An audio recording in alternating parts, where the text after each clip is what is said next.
ever worried that you might be the cool kid? You wear the latest fashions on top of all the trends. Or have you ever worried you were too much in the mainstream? Always so generic, more normal than your friends. Well, we've devised a test to put to rest your fears. There's no need to panic if you lend us your ears. Tonight you can't sleep easy after all that you've heard. Cause if you like the show, then you're probably a nerd. Oh, Canon, it's Canon, it's all. It's Canon with Tyler, Phil, and Boris. Oh, Canon, it's Canon, it's all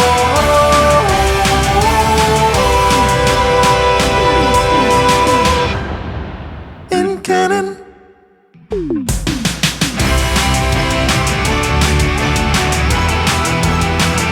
Hello, everyone, and welcome to the It's Canon podcast, the podcast that has lasted longer than most Netflix shows, the podcast that has lasted longer than Quibi. That's right, it's the It's Canon podcast, the podcast where we talk about all things geek, anything and everything. I'm your host, I'm Boris, and this week I am joined by Phil. Hey everybody, how's it going? Wonderful to be here. Hope you're safe. And Tyler. I swear to God, Boris, I put food in my mouth as soon as I'm like, all right, well, he's going to feel this stuff. And I put food in, he's like, all right, let's go. And I'm like, no! Classic So if I Tyler. die, listeners, it's Boris's fault. Chances are it will be my fault when it inevitably happens. That's right. Wow, It's another ominous. Sunday. It is very ominous. It is another Sunday. We're going to be talking about all things geek on today's episode. Specifically, we're going to be talking about all of the news of the week. It's been a fun, busy week. It's been something. It's been, I don't even know anymore. I don't know what's going on in this timeline anymore. A couple days ago here in the GTA, it was 20-something degrees. Now it's, 0? Yeah, that's about it. Fall just came in overnight again. Yep. Fuck. 2020 looked at 2020 and said, you know what? This is too 2020 for 2020. I've been forgetting which day of the week it is lately. Like it's not good. No. I was convinced- Every week. I was convinced Tuesday was Wednesday, and vice versa. Yeah. Yeah. Especially Got now that we're in that stretch, right before daylight savings time ends, we're fucked. Yeah. Next week, times change. Oh, no, it Yeah. does. Yep. Yeah, All right. we get the extra hour of drinking in at the bar. Oh, the bar's not open. Mm-hmm. The dank and moist bars and the dank and moist theaters. All closed right now here in the GTA And surrounding areas. and surrounding areas. Maybe Halton. We'll see. Anyways, guys, we have a lot of things going on this week. This week, a little show on Disney Plus. The little show that could is starting its new season. Oh, is Frozen getting its show? I heard Frozen was going to get a show. Olaf is going to have his wintry adventures. Honestly, fun for the whole family. I love And we're not going to think about the implications of the fact that Elsa can create life. Oh, wow, geez, that's a spoiler. Yeah. You better write that into the show notes. Yeah, but we got it sometimes. It's why people come here for the hot and spicy reproductive. updates in a doink environment. Doink environment. Wow. Well, that went in an unforeseen direction. I heard The Mandalorian Season 2 is starting as well. I think a few people might watch that. I don't know. I think the three of us are going to be watching I don't think anyone's ever watched that show. Oh, God. Here we go. Yeah, the three of us. It's also leaked, I guess, as well. I'll add to Boris's stunning title launch there. That potentially the first episode is going to be a groundbreaking 52 minutes. There we go. 52. 52! Yeah, That's going to be fun. Departure from their kind of guideline of about a half hour each episode in season 1. The wonderful world of streaming, which doesn't need to adhere to any time constraints, can do as it pleases. So Sure. I think 52 minutes is definitely a 52-minute, if true, a 52-minute interlude in the Star Wars that most fans will take open-armed. Yeah. Maybe. Oh, yeah. Let's see. We'll see. The more time in that universe, the more happier I am. The more time Even I like take from the bad Skywalkers, TV. the happier I am. Yeah, that's the big part, right? I was gonna be like, oh, so you'd watch another 3 hours of just random random directors fighting each other? Yeah, I would actually. That's, to be honest, like, I know we have this discussion often, but even with Rian Johnson's The Last Jedi, which I thought was a dog pile of a film, but I know that it's other people love it, and that's fair. But I love watching it just because I am conflicted about it. Fair. You know, I like either solidifying what I don't like or even redeeming some qualities that maybe I was unfairly, accusing Rian Johnson of before. You know, there are things that I've had to walk back and go, oh, that was subtly brilliant after all. Like, once I get past my anger, there is a good movie in there. It just didn't feel like a Star Wars movie to me, but that's okay. It's kind of what was needed in the franchise, I think. Okay, buddy. Okay. I mean, you both know that I'm pro, but I find it very funny that Phil's like a very I feel like Phil's been watching. So, I don't know. Phil seems very relaxed today. I know. I was literally Phil going to and I say come that. in as Yeah. both angry old men, and Boris has to mediate. And today, Boris looks like he's ready to punch someone, and Phil's like, you know what? I think I was hard on Rian Johnson, and I think that he's actually a pretty cool guy. Maybe he wants to have coffee sometimes. Hey, well, you know what? Like, Boris pointed me over to Knives Out, and I loved it. Great movie. Yeah. Like, unbelievably great movie. And I thought that was going to be a movie that I hate with my guts. So good. You know, because I don't like murder mysteries. I don't like any of this shit. And it turned out to be fantastic. So, yeah. We're getting a sequel to it, too. Oh, good. Yep. You know, I'd be interested in that. I like the characters. It just goes But to it show. made me rethink of The Last Jedi. It made me, just reconsider. No. See, this Not be as explains a lot about judgmental. you. I seem to now understand you a little bit better now that you've kind of like come full circle on this. How so? We're not touching that one today. Okay. We're not touching that one today. There's a beanie mix at the center. That's right. Let's go get chalupas. 8 minutes in, we're still doing our intro because it's going to be that type of episode, I think. And I had a feeling it was going to be that type of episode. Yeah, so Mandalorian Season 2, we're going to be talking about all things Star Wars, specifically all things Mandalorian, with Brews and Blasters. That's on Wednesday's show. I'm really looking forward to that. Yeah. Those guys are awesome. They're hilarious. Yeah. Love their podcast. Yep, we I had can't them wait on, to hear their thoughts. what, 5 years ago? What toys they got. Seems like it was last week. Doesn't it? 5 years. 5 years, Tyler, we've been doing this off and on. Time's weird. Yeah, time is weird right now. Time That's is awesome. so weird. Bill, what have you been doing this week? It's like the 5-year guest cycle, man. What have I been doing this week? Yeah. You know what? Just clearing out a bunch of TV out of my eye holes. It's just, finishing up Ted Lasso, watching some sports. Nothing too uber geeky.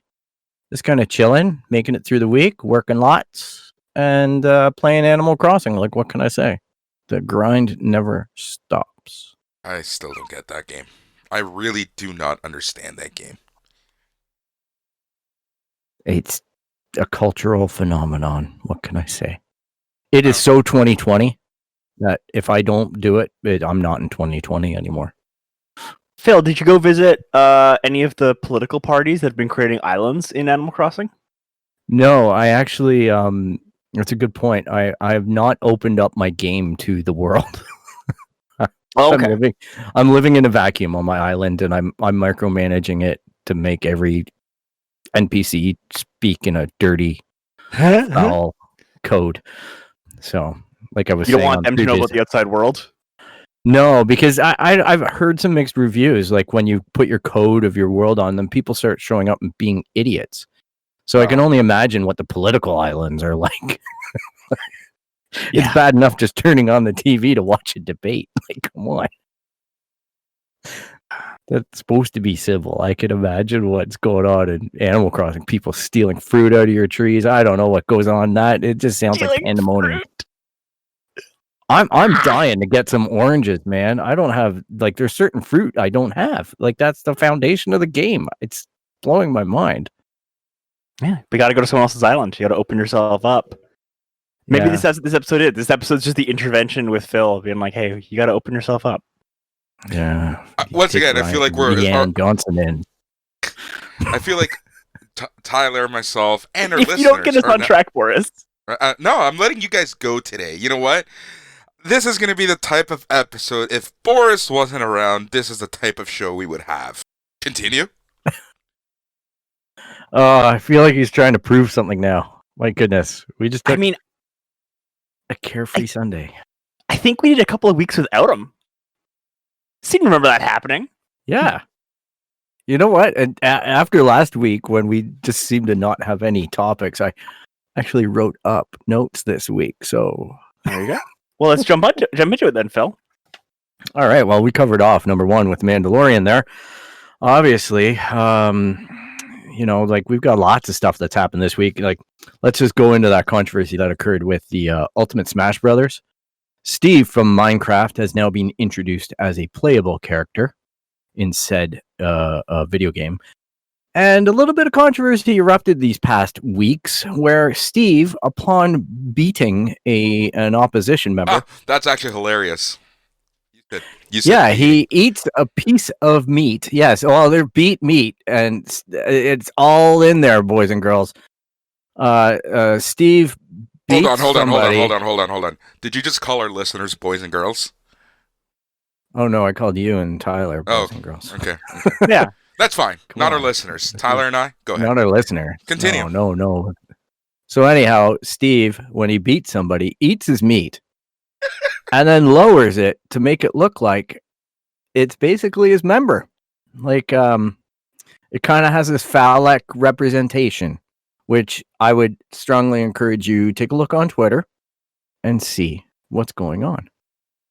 And Nintendo are probably claiming, I'm pretty sure, that this was completely accidental, and they've since reversed the phallic placement of the meat in question. Tyler, did you get a chance to see this? I did. Yeah. I mean, I am less concerned than Phil is from our pre-episode talk because, I agree that this isn't a great look, but the other side being, I don't know. Like, I could see it getting past a lot of people being like, "Oh, it's the meat. It's how he holds it in the game, and it's fine." And then it didn't occur to anyone that the angle makes it look really different. Well, it kind of leads into that whole thing, the controversy that's been happening over the years with a lot of the Disney movies and things like that about artists placing certain suggestive material into scenes. And this kind of follows along that line because I just can't see that Nintendo, there's a bunch of people that didn't see a problem with this. Mm-hmm. Because I've shown it to random people that I know in my life who don't video game or anything, and immediately they recognize this as a problem. They see Steve holding his meat like that, and it's not a big stretch of the imagination with the art style of Minecraft to think that is a logical extension of Steve. Fair. And is it a war between Nintendo and Microsoft? Like, was it intentionally done to make Microsoft's property look bad? Oh, I don't think that at all. Because, it's weird that even the Minecraft people are showing up in Smash Brothers. Right? Is it? I don't think because Microsoft owns Mahjong Studios, right? The creators of Mojang, not Mahjong. Mojang, whatever the heck it's called, Mojang. There we go. I stand corrected. But they own that, right? And it's a pretty big jewel for Microsoft. So I just think that it's great when they get together and they play in the sandbox. It just looks weird. Like, I can see Microsoft being like, "Hey, you kind of embarrassed us here." Maybe. It also gave them a lot more attention. for a week. Yeah. That's true too. That is very true. Yeah, I mean that is a conspiracy theory of it being coordinated to get free publicity. I would believe that before Microsoft is trying to hurt Nintendo. Oh, I don't think Microsoft tried to hurt it. I think Nintendo injected it and tried to hurt Microsoft. But even same thing. I don't think. I would not believe that. I believe the artificial kerfuffle over that. Yeah, I hearing what you guys are saying for sure. Artificial kerfuffle. Hey, and we're talking about it, right? Like, and there's multiple media sources talking about it. It's not just a story that kind of went away. It was observed and joked about and enjoyed. I'm sure many people jumped on to Smash Brothers just to get a few extra rounds in with Steve to see said meat presentation. Mm-hmm. So you're saying is they got us?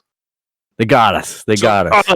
Guys, would you call this a meet and greet? No. I'd go with it just for the sake of that we got the same meet and greet. I just wanted to shit on Boris in his first line in a while. It was okay, and I was like, oh, but Boris is so happy. I can see his face, and he's like, ah, and I'm like, no. I looked down and I said no. Well done. All right. Well done indeed. All right. We'll keep the video game talking going. Atari's released a new console. And here's the thing, ladies and gentlemen, this thing also can boot up as a computer. So it's not only a 4K next-gen console that's targeted at competing with the PS5 and Microsoft. It plays on Linux. It plays has its own operating system, but you can also boot up Windows with this thing. You can get it in wood grain, just like the 2600. You can get it in black. You can get it in, I think, a dark gray. There's other options. It's $390 US, and they're actually shipping. It's no longer vaporware. Anybody catch that in the news this week? Here's the funny part about that is like every headline that I saw about this Atari console, it was the headlines were along the line of Atari just crashed PS5 party. Atari announces new console ahead of PS5 release. Forget PS5, new Atari console. Notice the headlines. It's been, Sony, you guys fucked up. This new console is nice and shiny. And it's taken me right now, because I wanted to make sure that this was actually something that I saw as opposed to something that I envisioned in my head. It's about 1 in every 5, 1 in every 6 articles before they mention Xbox in this release. Oh, yeah. It's just funny. The optics, It's kind of funny, though, too, because last week, one of the news headlines was that they figured the Xbox is going to outsell the PS5 in this holiday season. Exactly. So the market's all over the place on burying it or promoting it. And secondly, Atari's coming to market with this thing in a very limited fashion. It's not like you're going to walk into Walmart and there's going to be 0 PS5s. Well, that's going to be an inevitability anyway. And there's going to be this mountain of glowing, angels singing Atari right over there. And you're going to go, oh my God, I'm going to grab one of those instead. Like, I expect this thing is going to be a pain in the ass to get. I don't think that Atari has a distribution model that's even going to compare to Microsoft or Sony. I see this more as a collector's item more than anything else. Like, I don't think any regular day-to-day gamer is going to be picking this up. This is not on my radar. I don't think it's on any of your radar. Like, really, the super interested, I must have everything that comes out type of collector is going to really want this. Do we know if they have any publishers on side? What's going on in terms of software? Well, so I'm looking into it, and it looks like their big set of launch titles is 100 original Atari games. Yeah. There you go. It's packed with retro. retro stuff. It's got a newer controller, but it also has the old controller. I think the biggest lure to this thing might be the fact, in my guesstimation, would be that it can also be a computer. Yeah. I think that's the biggest selling point for it, just because it might offer somebody at $390. It might offer some students or some certain segment of the market, some parents, to go, hey, look, you can use this for school, and there's a end of it that can do gaming, especially working from home, schooling from home, stuff like that. Maybe like it's a long shot. You could just go out and get a laptop. I'm curious how many people are going to buy it that didn't back the crowdfunding side of it. Yeah. Like, I hear what you're saying, Phil, but the other side being like, I am not a very technically savvy person, and I'm pretty sure I can build a device for sub $100 that can do everything that can do. Yeah, and maybe that's bananas to me. I don't know, sub $100 that can do 4K, but I think you could make a competitive machine. Yes, like no doubt. I mean, I guess that's fair. Is it's 4K, but it's 4K with what? Like, yeah. I don't know about the internals. Like, we see Sony tearing down their machines, and liquid metal engineering and all this kind of stuff is happening in these massive heat sinks. The size of this device really tells me, and the length of time that it's taken to get to market tells me that there's probably some cut corner somewhere. Like I agree with you guys in the sense that it's going to be a nostalgia piece for the collectors that basically jumped on, the creation of this. I would love to own one, in the sense that I love the retro aspect of it with the wood paneling, and it makes me think back to that original Atari 2600. But beyond that, I don't know. It just looks like it's going to be a dust collector. Yeah. So yeah, I'm looking at a Raspberry Pi 4 here, and it looks like you can get at least what it's releasing out of the box with for, again, easily sub $100. It's got 4K outlet. It's got a comparable processor. You can put decent RAM in it. I mean, if you look at what few hardware specs have released for the Atari VCS, it's running on AMD 4-core, which for a console is not as up there as some of the other stuff we're seeing. So I don't know what's going on at that price point. Yeah. Sounding like a lot. Now I'm like $390. It's honestly Raspberry just Pi. It's a nostalgia piece. Like, there's nothing more to it. I don't, it is what it is. Yeah, I don't think I'm going to touch it now. Tyler just talked me out of it. I mean, this is the kind of thing where I would love to be wrong. I'd love that they're like, oh yeah, we're slow playing it, and we have like a brand new 4-dimension super powerful Pac-Man. Sure, that'd be awesome, but there's nothing like that, and it's just very much like we have a new Atari. Yeah, and it's like, okay. Honestly, like, this thing should have released a year or two ago, and it would have been a much bigger deal. Yeah, as the Nintendo Classics and Minis were coming out, right? Like, when that was the big craze. Yeah, I just think nostalgia-wise, and if they were able to get the type of stuff that they're delivering to market now, if they were able to, because I think the original intention was to have this thing out, like I say, years ago, and it's just turned into this joke, because Atari just keeps on saying, well, it's delayed again. It's delayed again. It's delayed again. It's finally happening, which I guess is the rejoice point for a lot of fans. And good on them if they were backing this. But, I mean, one of the big announcements they released in August was that it supports blockchain games, which one of my gigs is I read about blockchain, and blockchain games is along with this thing of like, you'll be able to do things we've never done or heard of before. And like, people are like, okay, we'll do it. And they're like, we're going to be able to. And it's like, okay, but do something then. And they're like, such a powerful technology. It's funny. It's so funny. I feel like we should dedicate a whole episode just to that, because there's just so many things that we can talk about and touch on there. Or like Star Citizen. Come on. Yeah. Oh my god. Yeah. That bugs me so much. Yeah. It just reminds me, anytime that I see these delayed or this promised idea of something, and then it just starts crapping the bed, I just think of Star Citizen. That's where my mind goes. Yep. But I own a $2,000 spaceship. And we're just going to remove ourselves from any accountability to the marketplace or people who have invested in us. Oh yeah, we don't even know when the date's going to come out. We're not even going to try to talk to you about it either. Wait, when did But we start anyhow. talking about Halo Infinite? Oh, Wah! shots fired. Well, apparently Are they people doing love. that though? Well, who knows what they're doing? No one knows what the fuck they've been doing for 5 years. Yeah, fair enough. Playing Halo Yeah. 4. Apparently, people like to search for 343 Industries ruined Halo. Yep. So, okay, this is an absolute sidebar, but I found this absolutely hilarious. So I've been trying to gather more metrics of the show, seeing what people, like listening to, how they reach our site and our episodes and this and that.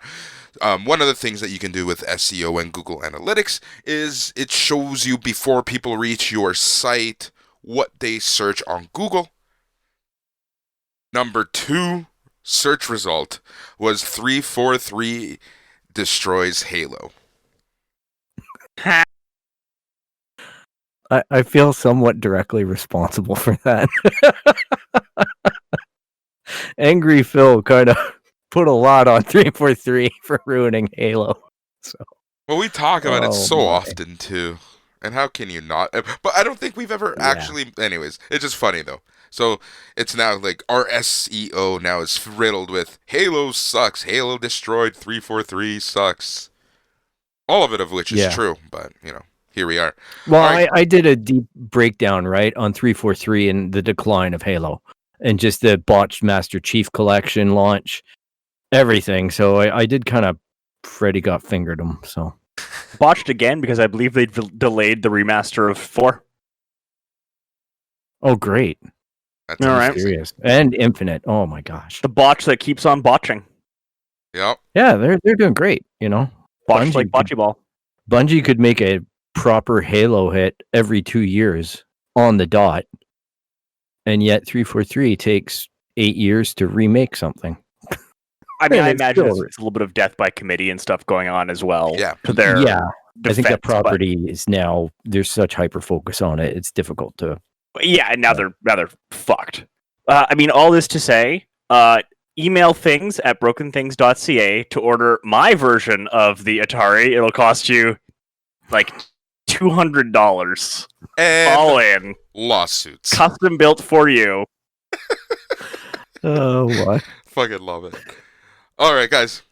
I need you guys to explain something to me. All right. Something that I personally don't understand. Something that I haven't been able to get into. And I think you're going to see the obvious segue with my question and our next So when a story. mom loves a dad very much, All right, for once, we've actually had to stop and edit the show. Tyler, you got me. That was a great joke. I will, fucking kudos to you. I don't know what happened. I don't know what's going on with my computer. I don't know what's going on with my life anymore. But yeah, it just dropped. It just fucking dropped. yeah, Okay, it so was what- it was good.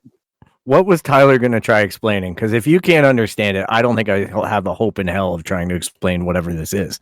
So All right. Yeah, what was What I need my help. bad joke aside? What I help. Oh my god. What? Oh fuck. I can't speak. When I help the Wordsley good, What I need help with understanding is Among Us and the craze with Among Us. oh, you've asked the wrong person. I 'Cause- might be able to explain. Because I tried to play it, and I had the worst time I have had playing a game in 5 years. Let me tell you, I had the exact same experience. Yeah. I have a group of friends who've been playing it a lot, and I joined them.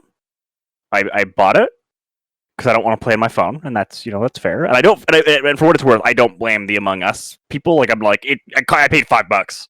I got 10 hours of gameplay out of it. That's fine, but I hated every minute of it. It's a social deduction game that's very, very cheap. and doesn't require a lot of brain power. Yep. I played for 10 hours over 2 evenings, and it was infuriating. There are people who are like, oh my god, this is like some 5D chess maneuvers. And I'm like, what? It's obviously this person. They explain to you a thing about the layout of the level that doesn't make sense. And everyone's like, oh, Tyler's the killer. And I'm like, no, stop. He said we both went to this room together, and then he went right and died. And if we believe these 2 other people who said they were right there, you would have seen that? Yeah. And everyone's like, nope, Tyler's the killer, and they kill me, and I'm not the killer. And then that person I said is obviously the killer was. So what it is it's free, and it's just, people yelling at each other on Discord or whatever, and thinking they're smart because it's a pretty rudimentary social deduction game. Yep. And everyone's operating on a crazy level of brain fog right now. Yeah, I agree with what Tyler's saying.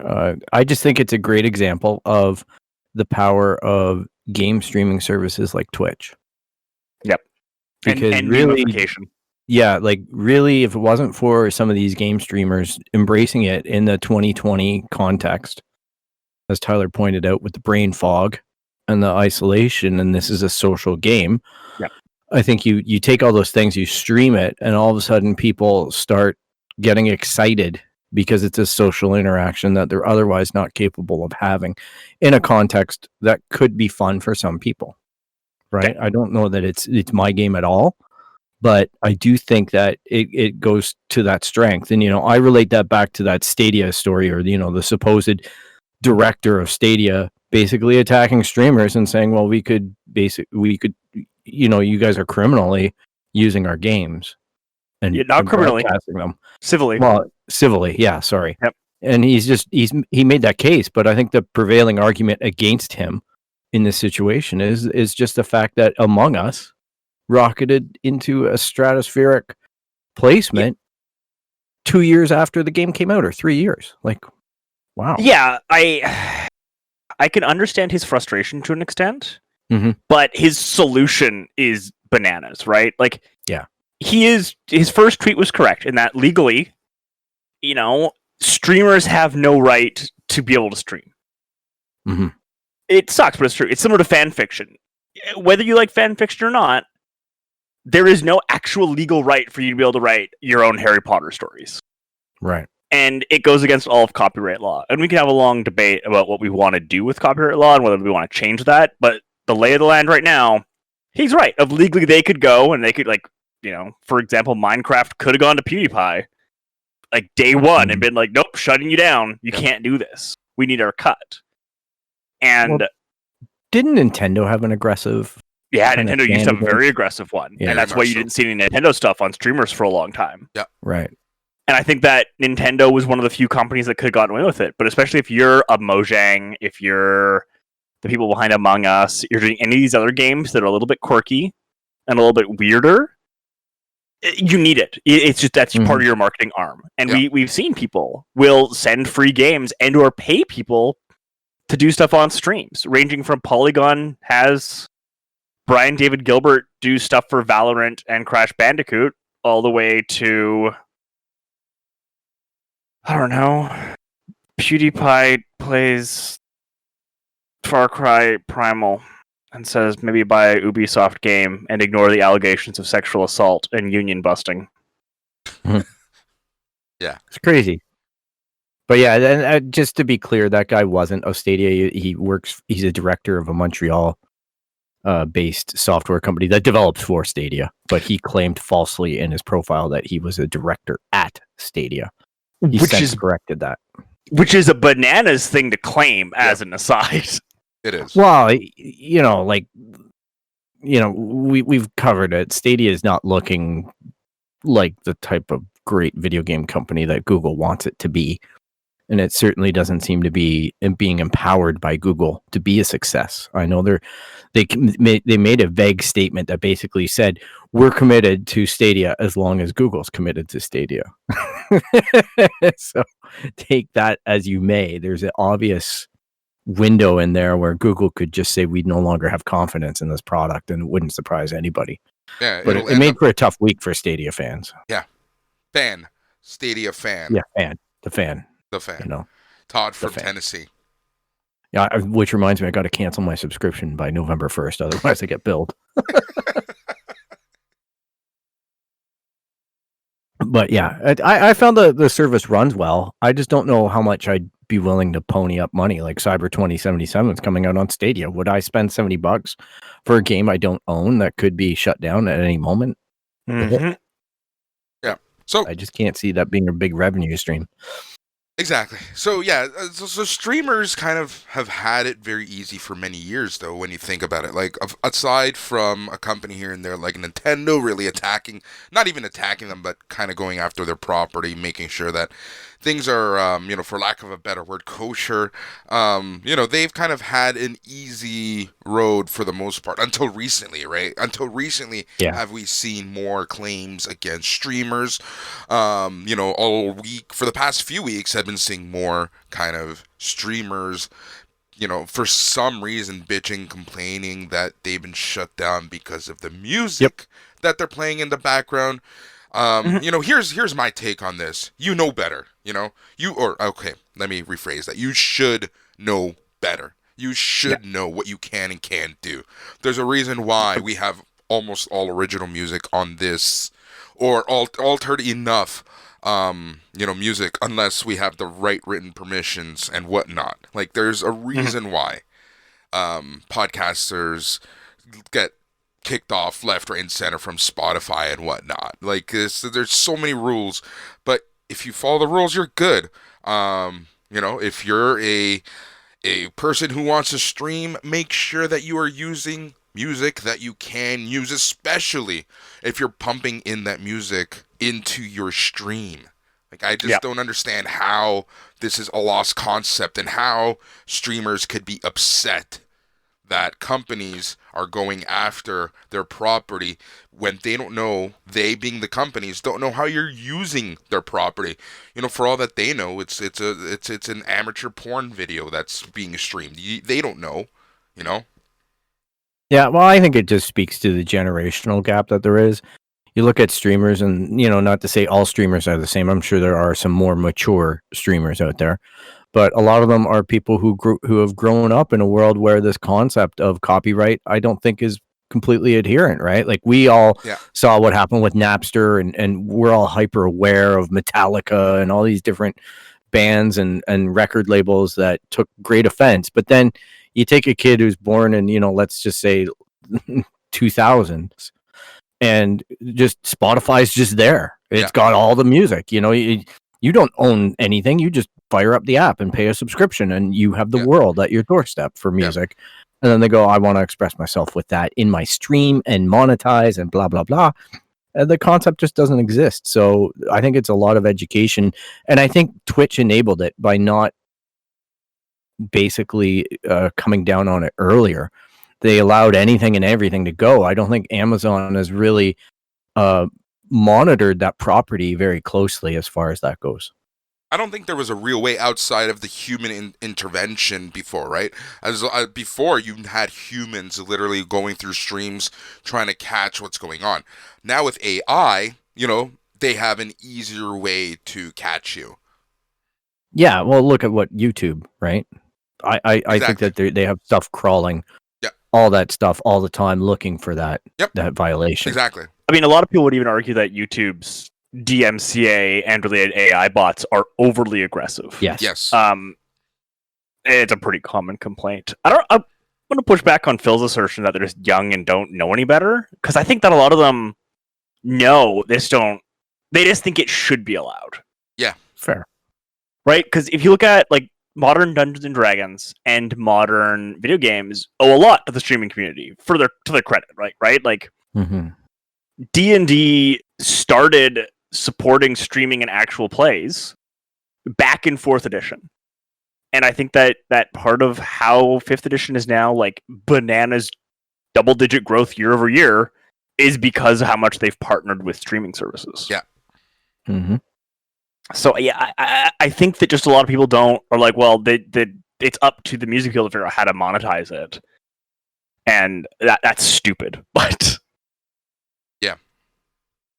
No, it's just it's kind of I get exactly what you mean, but it's just kind of like interesting for me to kind of see all of this play out, and I feel like this happens once every few years with whatever is popular at the time, right? Like every few years, there's these companies tend to pick up on their copyright claims, and they try to, get their stuff back. And then streaming this week kind of hit a new milestone, and it merged and had a weird sex child with another thing, and that is politics. And that's AOC and her Twitch stream. For anyone who is not in the know, AOC had a Twitch stream earlier this week when she sent out a tweet, anyone want to play Among Us with me on Twitch to get out the vote. New York Representative Alexandria Ocasio-Cortez, the youngest woman to ever be elected to Congress, asked out of the blue on Twitter, and holy shit, did things blow up. At one point, she had over 450,000 viewers at once. And I don't think people realize how big this actually is. The biggest complaint in politics seems to be, how do we get the young people out there to vote? How do we make sure that young people give a crap about voting, that they're at least in tune enough with what's happening in the world around them, that they can go out and vote? And for Obama, for example, was able to get some young momentum, That momentum was lost, for the past few years. AOC, her being young, her kind of being that rebel representative, her being in tune, and her kind of upbringing of bartender turned rep. A lot of youth are able to actually kind of make that comparison. They understand her. They know kind of her upbringing. They have that kindred connection with her. And now, going to a platform like Twitch, being able to literally talk one-on-one with them to a certain extent, having someone who makes these all-important decisions do what you do on your time off, on your downtime. They've been able to, this is now the connection that politicians and strategists and think tanks have been thinking of. How can we get the youth involved in politics? And here you go. Here it is. Tyler, your thoughts? Yeah, so I've been a big fan of H Bomber Guy for a while, actually, and he's one of the people who appeared on AOC's stream. And it seems to be that they're genuinely friendly, or maybe friends, because a few years ago he had a charity stream that AOC came on as well. And they had Pokemon, so they had a bunch of people who are bigger personalities, and it's worth noting that AOC and some of the other members of the relatively progressive political parties, particularly in the US, Canada, and the UK, interact with and have this relationship with what's called BreadTube, which is this pretty progressive, at times very lefty community on primarily YouTube and Twitch that it's got this cross-pollination thing going on. And you look at the data, the Democratic Party released that AOC's Among Us stream is the single most effective get out the vote campaign they have ever had. There you go. It was bigger than Taylor Swift telling people to vote for Biden. It was bigger than anything they've ever done. And they haven't delivered specific data, but it really appears to be by a margin. Yep. That's the thing, because it's you don't have a median, a middle person telling you to do something. This is, for once, the politician getting off their fucking lazy ass and actually doing the thing, actually going out there and literally connecting with people. Yeah, it just to me again, I'll bring it into the 2020 realm.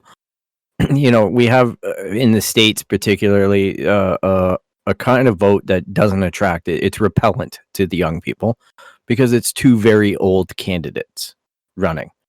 But it just illustrates to me the frustration here. I really applaud this effort by AOC to get the young voters interested in this political movement through a one-on-one type message, right? Like that relationship with the streamers or the watchers.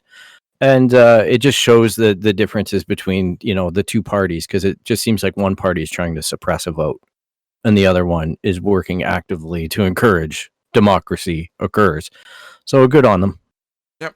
And here's the thing. We're not telling anyone one way that this... No. We're not telling anyone to vote one way or another. What I am trying to say right here is that after years and years of pondering how we can get the vote out there, how we can get the youth involved, you have someone who actually did something about it.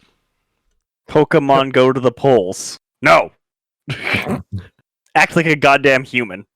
Well, Hey, and obviously here up in Canada, we don't have a direct horse in this race or anything, but I would encourage everybody to go out and vote that can in the United States. And I'm not telling you how to vote or anything like that, but I think your participation in your democracy is to be applauded. So please do it. All right, there we go.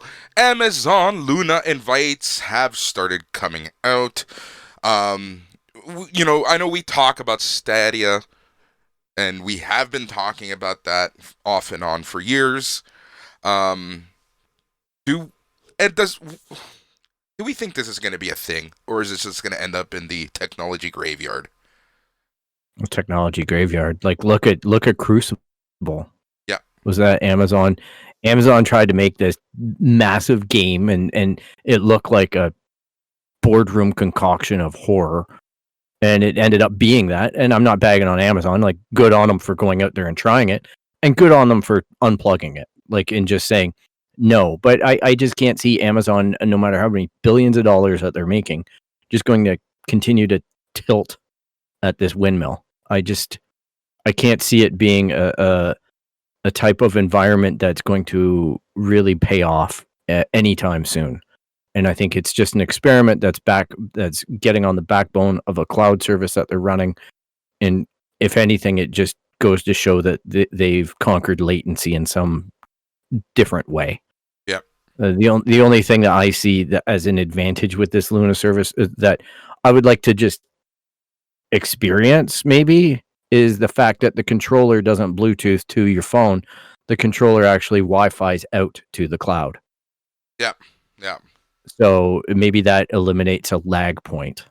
Maybe. But here's, when it comes to new adventures in gaming, the new players, and this is kind of the first thing I asked about that Atari system. That is something that I learned, and I think Sega has learned throughout the years, and this is the reason why Sega is out of the hardware game. That's because you can have a beautiful system. You can have a system that makes sense. You can have the perfect system. But if you're missing out on third-party apps, those developers, those games that people actually want to play, no matter how good your hardware is, you're not going to move forward. You're not going to get traction. You're not going to win. So I feel like all these companies, Google, Amazon, Atari, etc., unless they have the publishers and the apps are behind it, it's just not going to get any traction, and it's going to end up in the tech graveyard. I agree. It's, I think Microsoft learned that lesson the hard way with their Xbox One series, and they're obviously trying to rectify that now, but that further fragments the field for everybody else as well, right? The more Sony and Microsoft start eating up all these great developers, the more those developers aren't available for other platforms, and the more it just makes it a two-horse race, and you're freezing out the competition. And I don't know if it's a bad thing per se, but I always like the idea that more competition is better for the consumer. Oh yeah. It's just a matter of, I don't think that Google and Amazon and everybody really have a proper place to put that horse in the race. You know what I mean? Like it feels like it's exploitive at best. I just don't understand why these companies feel the need to make the announcement on hardware before they have that developer backing. Like, I feel like they're putting, the carriage before the horse. Like, I just feel like it just doesn't make sense to me. Is their strategy, we're going to put this out, show that there is traction so that the publishers come to us? It just seems like a very catch-22 type scenario that these companies are having. But personally, if I were one of these big tech conglomerates, you know what I'm trying to say, and I can't finish the word because the feedback in my ear, if I was one of these huge tech companies that had a system in the wings, I wouldn't make an announcement until I can actually show, these huge-ass games, these super popular games, AAA titles on my system.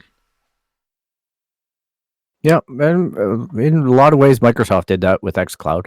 Yeah. Right? They kind of slipped it through. They made it known that it was being worked on, and then boom, it shows up on your app, and then you're able to play, and you're able to play the catalog. Yeah. And it works. Mhm. They've been by far, to me, the most successful streaming service. If there's any chance that a company's going to get it right or succeed with this, my money is on Microsoft. The issue that I have with Microsoft right now, and I know that we're kind of jumping subjects right now, is that I find that Microsoft literally they're trying to do too much. They're trying to put they're tipping their toe in every pool right now. They're just trying to do too much in too little time. And while they have a very major release coming up in a few weeks, I feel like that release has taken second fiddle to everything else that they're trying to do with the streaming services, with, being multi-platform, et cetera, et cetera. I just don't see that they're focused on one thing right now. They're trying to do too much all at the same time, and I can see that actually backfiring more than anything else. Yeah, it's a lot that Microsoft are doing. Sorry, Tyler, go ahead. I've been sitting here mulling over what you're talking about, and I don't disagree, but for the sake of the podcast, I'm going to push back a smidge and lay out a scenario. Do it. I want to upfront that I'm not wedded to this scenario. It's just been me trying to be put myself in an Amazon exec's shoes, and what would I be doing? Yeah. And I almost wonder if because they own Twitch. They own Amazon. They have Amazon Prime, and when Amazon Prime Television came out, it wasn't there wasn't a lot to recommend it at the beginning. Mm-hmm. And I wonder how much of it is Amazon looks at what Epic's been doing over the past year and a half, and looks at the pluses and minuses, and is like, all right, what if we did the same thing we did with Prime Television, and roll it out through here, and it brings in what we were talking about with streamers. If they own Twitch, so they have all the contact information for a bunch of major streamers to be like, here's your Luna. You're going to get some preferred ad placement if you do at least this much Luna streaming during your next month. Yeah. We guarantee you, or you can't get to front page, for example, if you don't hit 20% of your streaming. And then also, figure out a way to make it functionally to work the same way Prime Television does, which seems to be what they're trying to get towards, right? Yeah. Of make it just work at a reasonable price. And I mean, again, I don't love that Amazon is very much becoming a cyberpunk conglomerate terror show. Yeah. But if I'm going to run a terrifying cyberpunk conglomerate terror show, you find a way to just be like, where it's just easy and it works, and you're just ready to go. Yep. And I own a television that runs on Amazon, and that's a banana statement because they keep serving me Amazon ads. Yeah. Mm-hmm. No, and it's true. It's right now we're at the spot where we're not seeing it merge up very well. It could be that situation where the light bulb goes off and they go, well, we have Twitch. It just seems to me that Twitch is like this appendage of Amazon that even nobody really realizes is there, or that they own it. You know what I mean? Like, it just feels like it's got its community. It's obviously its strong base. They're bringing up Prime Video, as you mentioned, to be a focus point. There is some kind of brainchild here, possibly, that you've drawn the conclusion for, that the two could be related in strategy and concept. But I guess I would expect more off of the launch information that I've seen to basically guide me as that consumer to that, where I'd go, okay, if I want to get on Luna, I better get my Twitch stuff sorted out. If I want to, these things have to coexist. And to right now, it just seems like, well, Luna's now this new child that's spinning off over here and saying, come play me. And they're not really connecting the dots between those big entities. At the same time, if Luna were to gather the momentum of the publishers that create these free-to-play games, that could be a huge thing also.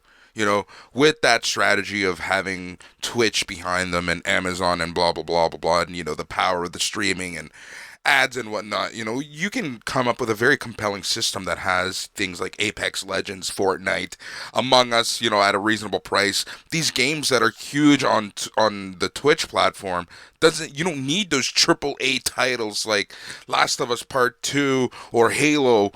I think you can make a very good system and monetize it properly if you can get these publishers of some of these free-to-play games. And I'm using free-to-play very loosely. I'm doing a little bit of research as we go, and I want to push back on Phil a little bit, because I think that there is a perception that Amazon doesn't know what to do with Twitch, and I think that Amazon does know what to do with Twitch, right? And they're just being very slow play with it, because I think that's what they have to be, right? Because I think that if you look at it and you look at the fact that Twitch is having more political streams come on, and Twitch is having more streams that aren't video gaming, and they're starting to grow. I think that it's Amazon is doing a very slow play fight against YouTube. I mean, you look at it from right now, as of Q1 2020, there was an average of 1.4 million viewers at any given moment on Twitch. Right. That's your average, not daily views. That's your average, second views. Yep. Right. And then the platform is built in with Amazon Prime. So if you're a streamer and you're playing Among Us, bad example, but if you're playing, Ubisoft game du jour, and someone goes, you know what, I like this, I want to pick it up. Yeah, you just click a thing, and the streamer gets their affiliate money, and it goes through Prime, and you don't have to leave Twitch to buy the game. Yeah. Yeah, I think that's definitely where they could go. I just don't see that plan is highlighted yet, but it's early days. Oh, and yeah. I'm totally trying to base all my Twitch observations off the layperson view. Yeah. Which I think is that Amazon don't really have a lot of direct control, but Twitch is completely a behemoth. There's no way that they can not know about it and have a strategy. I do agree in the boardroom. There's something going on. They have good control over what's happening. Yeah, everybody now has heard, if they don't know exactly what Twitch is, and I'm using everybody very loosely right now, I think a lot of people know of Twitch. Twitch is turning into a household name, like a YouTube, like a Google, right? It's just the place to stream and then some. And I was just doing some thinking as we were chatting, and can you imagine if Comixology, which is also owned by Amazon, were to kind of get in the background an on-demand comic service going, and then you can sell your nerd package, Comixology plus Luna plus a Twitch Premium subscription, I mean, Twitch Premium's already free if you have Amazon Prime. Yeah, exactly. Yep. You just have to go through this convoluted linking of your accounts. Yeah, it's a little bit derpy. Yeah. Yeah. But it's there. I also think that, I pulled up data on Twitch as we go. Did you know that Twitch has more daily viewers than CNN? I'm not shocked. Shocking. I'm not shocked. None of this stuff shocks me when you think about a total online service versus a cable news network. The online now, at this point, we're at a point now where your your availability alone to an audience being online is much greater than being a cable news network. I mean, you got to remember, like Fox News is still one of like the most watched things ever. Like Tucker Carlson, I think, is like the most watched media personality ever. Yeah, and Twitch is catching up to Fox. Yep, exactly. Yep. Yeah, but again, just as an example, this week I called in to my cable provider, and I'm like, "Look, I'm really unhappy with the price I'm paying. Like, if I wasn't hampered by certain conditions in my household, I would not have a cable subscription right now." And then we worked really hard, and we got it down like an additional $60, and I didn't lose any content. And I'm just thinking, like, kids now, like, they're not even gonna, like, people are not even gonna bother with cable television. There's no audience for CNN and whatnot going forward. And the amount of people that I hear from, and they go, "Well, I get my news from Facebook," which just makes me cringe, like, every time. Like, that you're getting opinions from Facebook. That's not news. Like, I'm sorry. Like, it is worth noting these CNN and Fox numbers, for example, include online. Because, and I mean, I think everyone knows I'm not a fan of Fox News for a variety of reasons. But they've got good online game. Yeah, but everybody has to watch Fox on both sides of the political party just to know what's going on. Like, I think we all know that CNN's going to be the reasonable voice in the room as far as, you know, the political end of it. Everybody on the right side knows what the left is saying. I think it's the people right now in this hyper-tension world that are wondering what the heck is the right up to now. And I think that's where Fox's strength comes from. Yes. I'm leaving that one alone. Yeah, it got really political, so I apologize. Yeah, I'm all of a sudden like, are we going to delve into? I don't want to delve into it. Demographics and usage rates. Yeah, no, I just wanted to make that layman point. It's actually funny because right now, for another thing I'm working on, I'm looking at ratings, and throughout the election cycle, kind of how ratings have been affected week to week, especially looking at that all-important 18 to 49 demo, right? Even in the 18 to 49 demo, Fox is fucking killing it.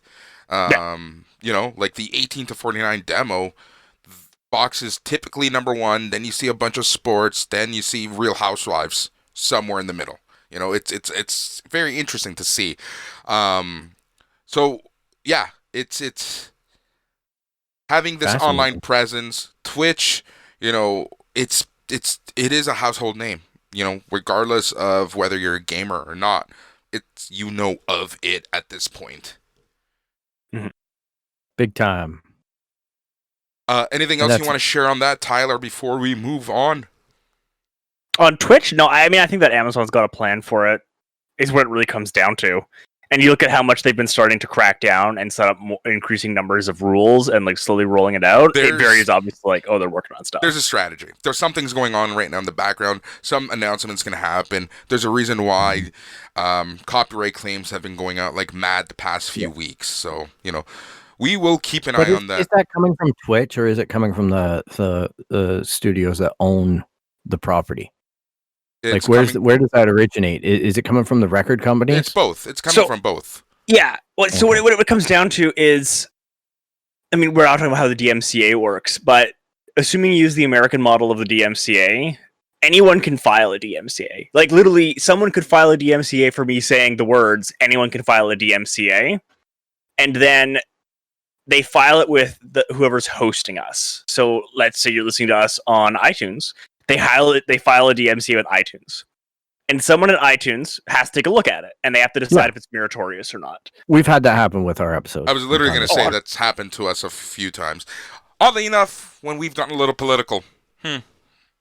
Look.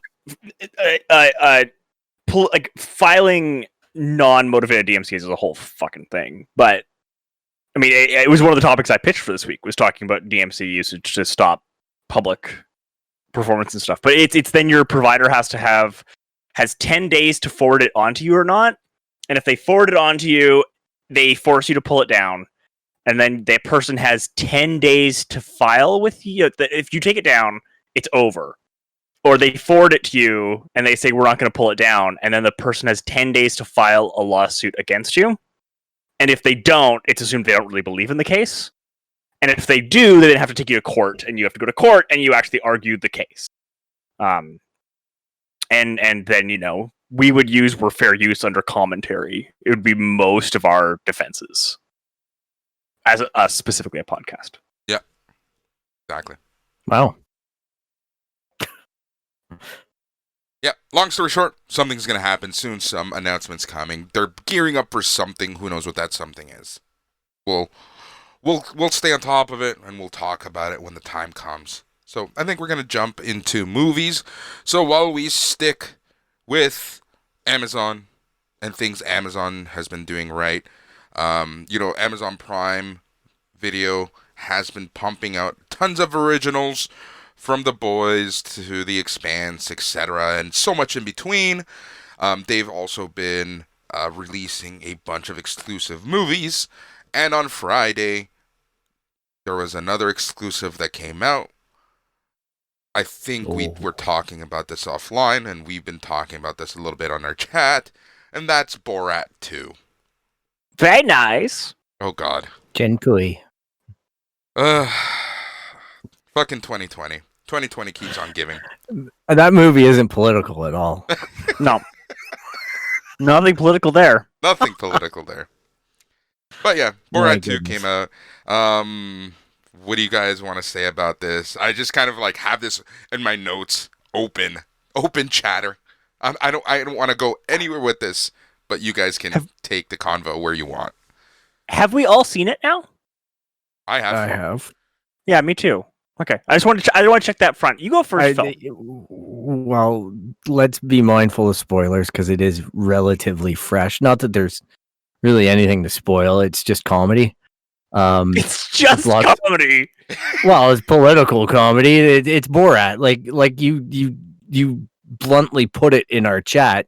What do you expect? It's Sacha Baron Cohen. I guess for me personally, I watched it and I was just. It brought me back to the first movie, which I haven't been brought back to that level in a long time, where I'm just like, oh my gosh, this is outrageous. Like, it's just, I forgot how outrageous Ali G and all of this stuff really was and is. And the movie just brought me back to that spot where I'm like, oh yeah, you know, Tyler's right. This is par for the course. It's just, I haven't played on this course in a while. I like that way of putting it. Yeah, that's a beautiful way to put it. Yeah, I've been thinking about it because I don't know. Like the thing I'm most not looking forward to is exactly what we did in that parody a little bit. Is just everybody walking around talking like Borat for the next 2 weeks and thinking that it's the first time anyone's ever done that. When we can all remember 2007 and pre-2007 when Borat was a character on the Ali G show and had a spot. And, you know, it was very nice. And I'm like, oh, gosh, it's okay when Sasha's doing it. It's, you know, it's good that they had the inclusion of the daughter. There's, you know, an attempt at a story in there for those who haven't seen it. And it's highly politically positioned, to say the least. It's very 2020. You know, they filmed it like, I don't think we're going to be spoiling anything when we say that COVID-19 is a major thing in that movie, you know, and he just has quote unquote fun with it. You know, is it tasteless? Yeah, at times, but you know, it is Sacha Baron Cohen. You know, having said that, when you know, when we're giving Trump shit for dancing on stage when 200,000 people have passed away, but then, you know, at the same time, I'm not going to give Sacha Baron Cohen a free pass for having jokes as 200,000 people passed away. So it's kind of like, you know, it's too soon. I mean, yeah, it's on the moment. Like, it's the dirt isn't even over the grave. Like, oof. Right? Yeah. I think that he had an attempt that he was trying to shed light on some of the legitimate concerns there are, especially in the American political process, which has always been his kind of thing, is he uses these caricatures to really see what he can get other people to do, what other people to say, as a way of shining a sort of like light. He's been Mhm. It seems he's doing the interview circuit and treating it like it's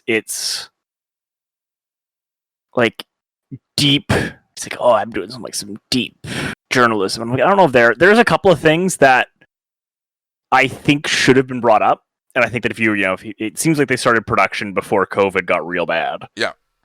Yeah. And then we're just like, what is this happening? Yeah, I think they were going in another completely different direction than COVID happened, and you can almost see that in the middle of the movie, that kind of like shift in one thing to the other. Yeah. Yeah. I don't know. There's a couple of things that happen in there that I think are actually bananas important for people to know about. Go ahead. Let's talk about it. Well, if we're gonna do spoilers. Spoilers. Stop Spoilers. listening if you haven't seen it and you want to be surprised. So the biggest thing is that they got an interview with Rudy Giuliani. Yeah. Of that level. And I'm not even going into the whole thing about whether or not they were going to get her to sleep with him and that whole thing. The fact that he let a bunch of that shit happen, to me, is already like, that is a national security concern. Yep. Like, it is, especially with like the record that Giuliani has. With like, it seems to be, to get Mayor Giuliani to talk to you, you need to seem like you have money. Yeah, but and I can't believe these words are going to leave my mouth. In Giuliani's defense. Okay. I feel dirty. In his defense, he doesn't directly work for the White House. Well, nope, you can't He use that has as direct defense because he has been doing fixer stuff and he has been involved in American foreign policy. Okay. Fair enough. He has been. I just know that he's Trump's lawyer. Yeah. Personal lawyer. Well, who's obviously operating in a different capacity. He's got the White House clearance. Once you have White House clearance, you work for the White House. All right, I retract it. I don't need to defend him. The larger thing being, like, even if he's not, he is 100% involved in major parts of American foreign policy, and that it is bananas. And I don't understand how they were. The fact that they were able to get an interview with him, is to me insane. Well, there's a history with Ali G, right, in the fixers of his show. Sure, that they're able to penetrate, because remember Ali G interviewed Boutros Ghali, remember, and they kept on apparently going into these interviews and saying, well, we're trying to do it for the street kids and stuff like that, and Sacha Baron Cohen would be not in character, and then he would go into character, and there would be a lot of apologies off camera about it and things like that. Like, it's edited, right? Of course. No, I'm not after anything that happened on camera. Let's take a step back and remember that Sacha Baron Cohen just 2 years ago released Who is America, which just completely infiltrated some very high stakes people in government. They know what they're doing. They know how to get these interviews, is what I'm trying to say. And what I'm saying is, the other side, the people who are giving these interviews should be smarter. Yeah. Right? It's like when you're able to call someone and convince them that you're like the ambassador from France. Of like, how are you not? Sacha Baron Cohen's famous. How are they not able to do any sort of background checks on these people? How are they not dealing with this? Yeah. Oh yeah. There's somebody asleep at the switch. Like, the thing that I took out of that movie that I kind of walked away and thought that it was well done in terms of the messages was when he was hanging out with the COVID guys, and how they immediately believed in a lot of conspiracy stuff. And then when he started bringing to light his views on women, they immediately said, well, that's a conspiracy. You're believing it. Yeah. They could see his reality as a conspiracy, but they couldn't perceive their own in that thing. I mean, that's pretty common. Yeah. It's not super complex. No. Going back to Tyler's point, and I just kind of want to make this like assertion for our listeners, and that I agree with you, Tyler, that it is absolutely insane that in a world with so much, I don't even know what word to use, in a world where we need to protect certain people a little more, they being Sacha Baron Cohen's production people are able to get access to these people so easily.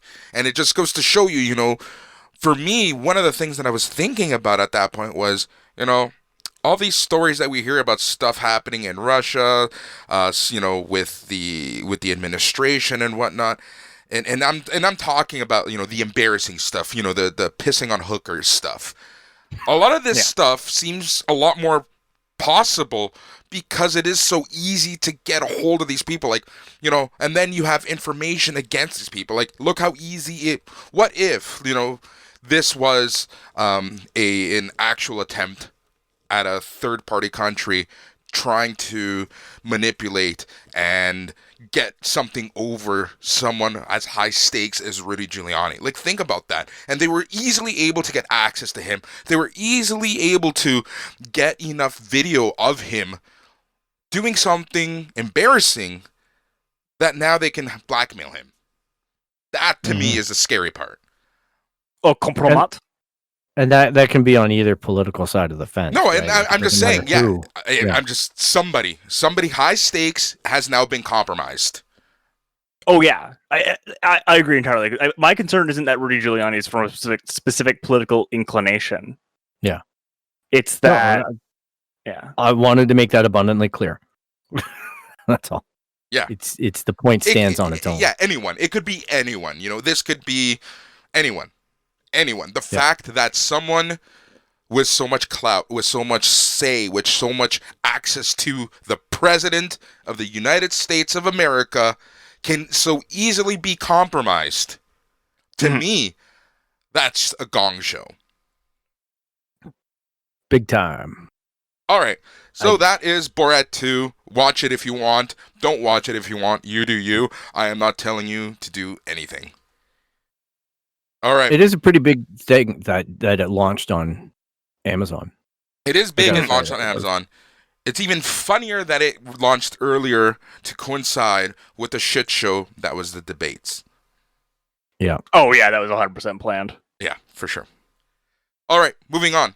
No Time to Die. James Bond movie was reportedly seeking streaming deal to skip theaters.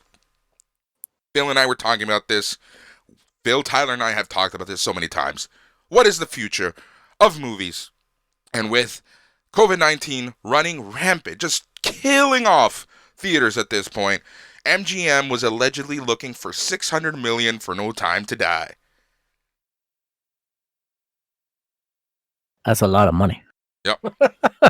Yep. Man, oh man, I saw that figure and I'm like, wow. So that's the going rate. Yep. So as reported by a Variety, Apple, Netflix, and other streaming services were looking at acquiring the rights at No Time to Die.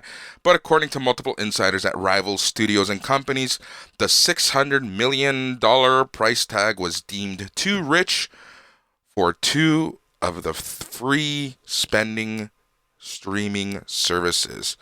No Time to Die is set to cost more than $250 million to produce and has already lined up several promotional partnerships to defray these costs, including Land Rover, Omega Watches, and Heineken. So, there you go. Interesting. That's the going rate. 2 of the 3. So, one of the 3 was okay with that price point? Yeah, probably. So I wonder if it is going to show up at some point. Like, let's just say they all left the table at 600 and said, 2 of them said, no way, too rich. And the other one goes, just not right now. Yep. And then they come back to the table at Christmas and they go, I got a deal for you, 5. Yep. 500. Yep. Sold, sight on. It's here crazy. you go. Release it tomorrow. But it just goes to show you kind of what the going rate is for a major Hollywood film or major theatrical film. You see, I could see that not only that deal for me, if I'm a streaming company, would have to be, I'll pay that price, but I also want access to the full back catalog on my streaming service. So if somebody wants to go through and watch every James Bond, they can do that for 6 months or whatever. Yeah. Like we're going to be the home of James Bond. So what kind of deals do you have out there? Is it on Netflix or not? This back catalog. Well, we want it off everything, and we want it on ours. I bet you any money that's why this didn't happen. Isn't Yeah. I mean, on that though, aren't some of the older James Bond films under like a different company now? Could be. Yeah, there's the James Bond films and their rights are just all over the place. Yeah, because I'm like MGM had some of them, but I think United has the first two. Yeah. And then Sony bought MGM, and then It's very confusing. Yeah. Very, very Yeah, confusing. well, it's a long story franchise, right? Like, Mhm. it's like that's a huge book right there, and I'm positive, like you guys are saying, that it's had multiple companies, and it died a few times and got revived, right? Like, Mhm. there's no doubt about the plight of James Bond over the years. Yeah. So Timothy Dalton almost single-handedly ruined the franchise. Pierce Brosnan brought it back. Pierce Brosnan took it in a whole other direction, and then Daniel Craig now brought it kind of back to this middle ground, more realistic thing. But again, I can, now with this so much uncertainty, and this being Daniel Craig's last Bond movie, we'll see what happens. Mhm. All right, so that is that. We talked about characters who don't want to die. We talked about Borat. We talked about James Bond. Now we have to talk about Jared Leto's Joker. ooh. Yeah. Do we? Yes, we do. So, good news for no one else but Jared Leto. The actor will paint his face like the Joker once again, reprising the role in Zack Snyder's Justice League. So that's a thing. That's happening. That's a thing. I don't know what to say about that. Like, Zack Snyder said the Snyder Cut already existed. He said it was already done. Yep. Yeah, that's confusing to me. Yep. Confusing. It just reveals that he's full of shit. Yep. That was honestly my first thought, because how many times, even up to and including Fandom, Zack Snyder said it's all been filmed, it's all done. They've said so many times that they're not filming anything. Then you got some mixed messages somewhere in there saying that they're doing reshoots. Then they said no reshoots. Now we're gonna shoehorn Jared Leto into this story, and there's other people who are going to be showing up. Yeah, I've they're not heard Ryan reshoots. Reynolds as Green Lantern. Well, Jesus Christ. Like, I don't know how real no, that and is. it's Deathstroke. But So Zack Snyder's Justice League, apparently the reshoots now, they're also going to add Joe Manganiello, Deathstroke. Magniello. Joey M's Deathstroke. Joe M. DeBembem. Yep. So there you go. So reshoots crazy. with Deathstroke and Joker for Justice League. Hashtag what the fuck. You know what? I almost let go of my HBO in that negotiation with my cable provider, and I managed to keep it just because I wanted to see how bad this got. It's gonna be so stupid. Like, I mean, to his credit, if you're shooting stuff for the first time, not reshoots. Yeah. Fact. Good It's point. shit. God, I wish I could fuck up at work this bad, and it would just be like people running to my defense. One day, Tyler. One day. One day. One day. Man. One day. One day you'll be able to fuck shit up so much. One day you'll be able to take an IP so popular, run it to the ground, throw feces on it, burn it, and people will still defend you. You know what? I'm not gonna say anything until I see it now. Like, honestly, it could be good. I hope it's good for DC. It won't fans. be though. I know. I just feel bad for the DC fans. That's all. I'm a DC fan. I don't feel bad for myself. I know. I'm frustrated, Well, but it is what it is at this point. I'm in it for the Gong Show at this point. Yeah, that's you gotta take that angle, I guess. Yep. Ghostbusters Afterlife gets new release date. So it has supposed to hit theaters in July 2020. However, Sony now has announced the movie is getting pushed back for a second time to June 11th, 2021. Sure. Okay. They're making another Evil Dead movie. That's going to be a thing. Bruce Campbell is going to be in it. Sorry. No, that's good. You know, Bruce is fun. I Yeah. like him in that stuff, but you know, it seems like it's really old humor at this Yeah. point. Let the past die. Kill Yeah. it if you must. Yeah. Creed 3, Michael B. Jordan will direct. There you go. Still pumping out Creed and Rocky movies. Which you know You what? gotta. The Creed movies have been awesome. I will say. Yeah, that. they've been good. They've been better really than good. I thought they would be. Yeah. So It's the same as Cobra Kai or whatever. You know, it's fun to revisit those nostalgic things. Just like I know what your next news point is going to be, that there's an announcement by Universal Pictures for Battlestar Galactica. you know, today's episode title is going to be "Just Let Things Die." Yeah, it should be. Oh man, the nostalgia bag. Holy cow. Yeah. So We're feeding on it. Battlestar Galactica, a movie. This is now going to be a movie this time around. So from TV show to movie, BSG is back. I don't fracking know why. I don't get it. It is what it is. But you know what? I'm going to watch it because I'm a sucker like that. I'll shit talk stuff Yeah. and then watch it, play it, whatever. Hey, space. I'm sorry. You put sci-fi up on the screen, you got me. You know, my eyeballs are going to go to it. Unless it's Firefly. I hated everything to do with Firefly. Really? I liked it. I hated it so much. Oh my gosh, I loved it. I love the movie Serenity. Ooh. Oh, no, I just cannot get into that. I can't get Oh, into you know what? I had a big problem with it for a while. I was not feeling the out west vibe. That whole, you know, janky end of it. Yeah. And then I embraced it, and Good thing you did. because it just, when I stopped fighting it, I just accepted that universe and started thinking about it that way. Wait. It felt good. That's Say it, Tyler. Say it. Say it, Tyler. I can't remember what it's called now. It sounds like that thing where you've been taken hostage and you're like, I guess I love you now. Oh, the what's it Stockholm called? Syndrome.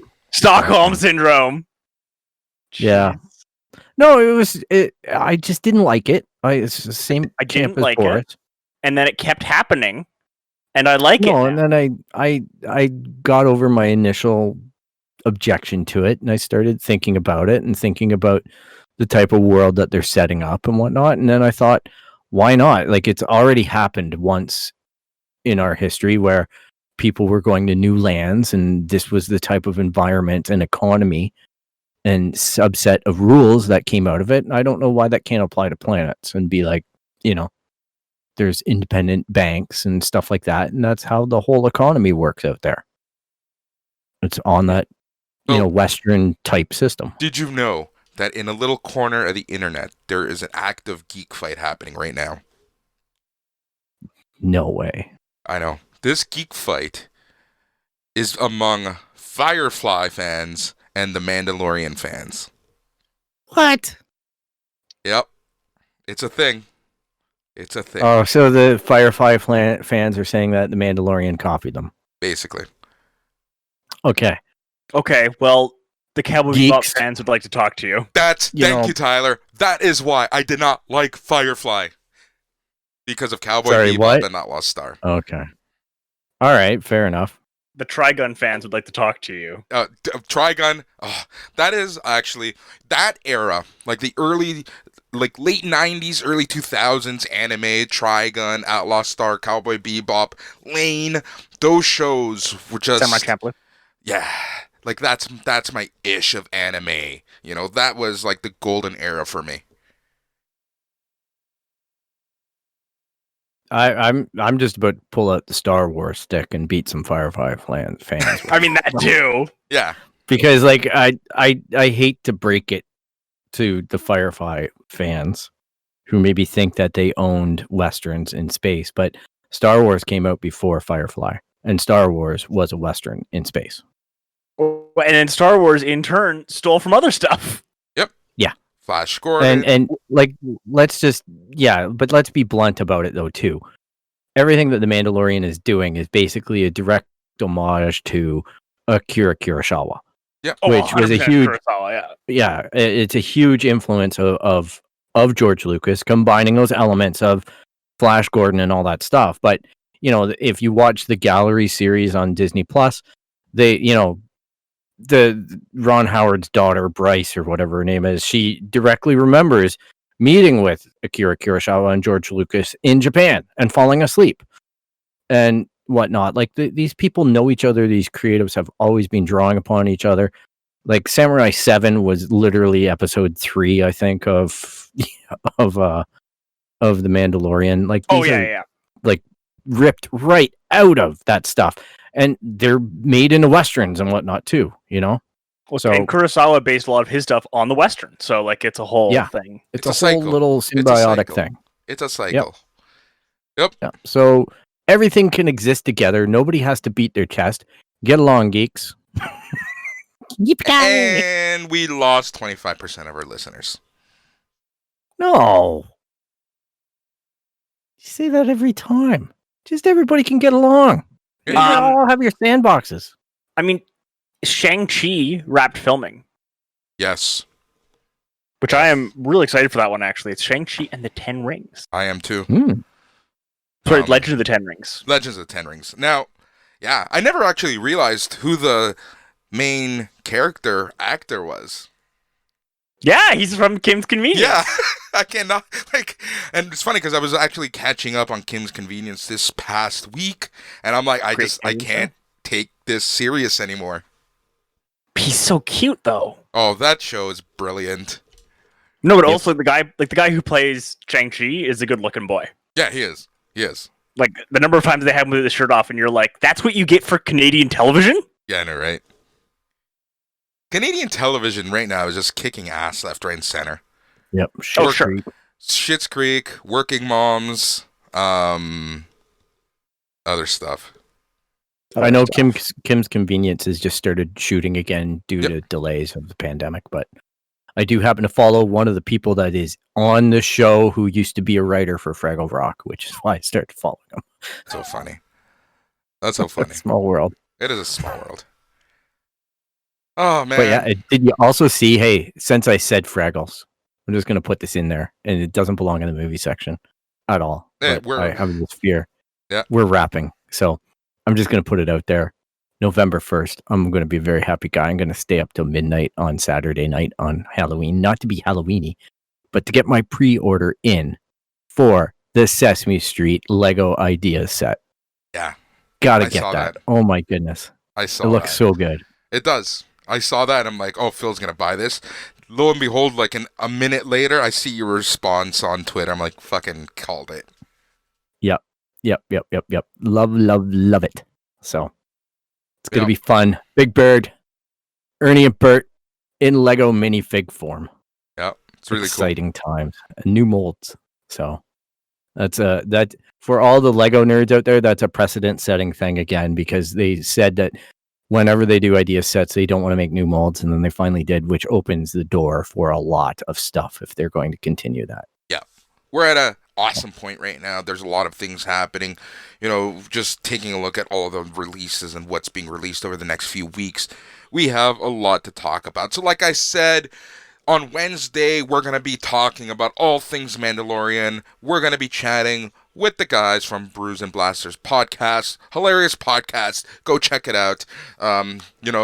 They're just a bunch of guys who love to talk Star Wars, beers, and pizza, and it's a fun time. And they get into some really interesting, obscure subjects sometimes, but it's a really fun podcast.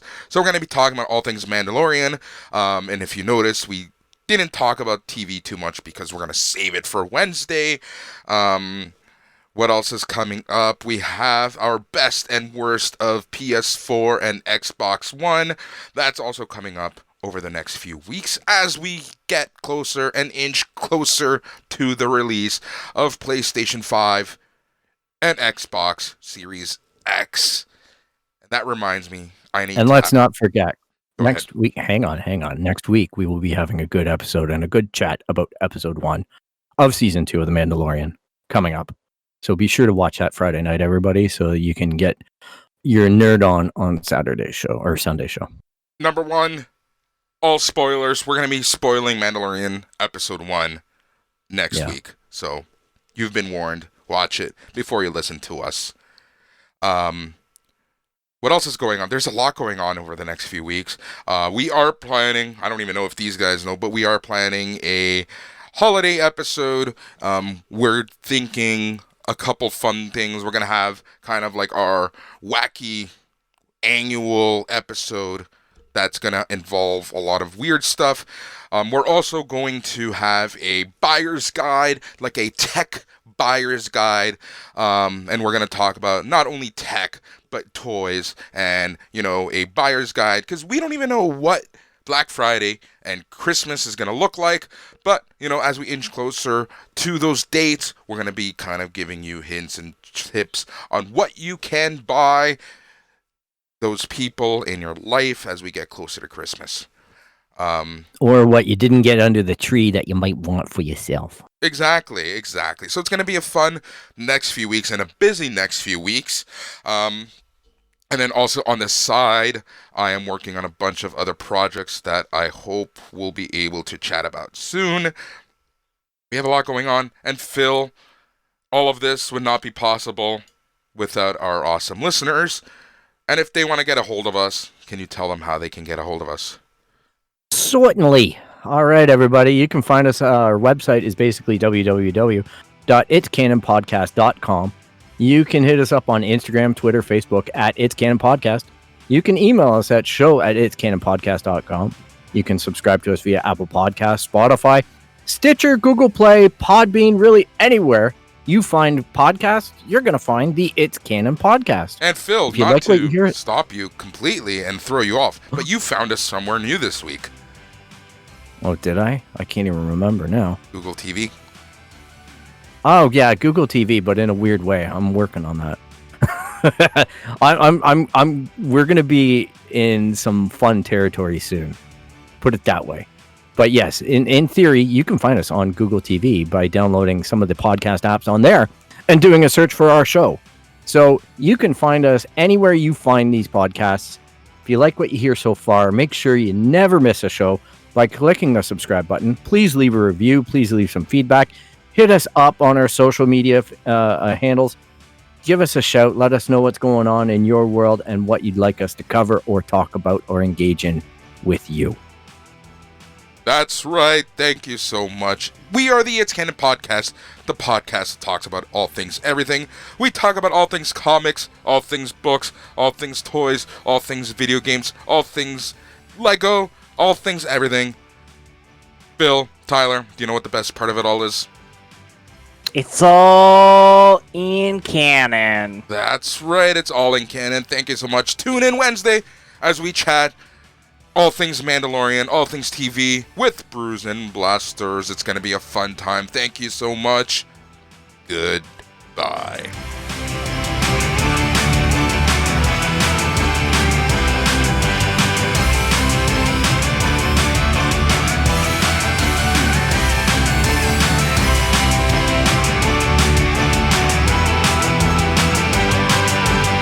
You freak out.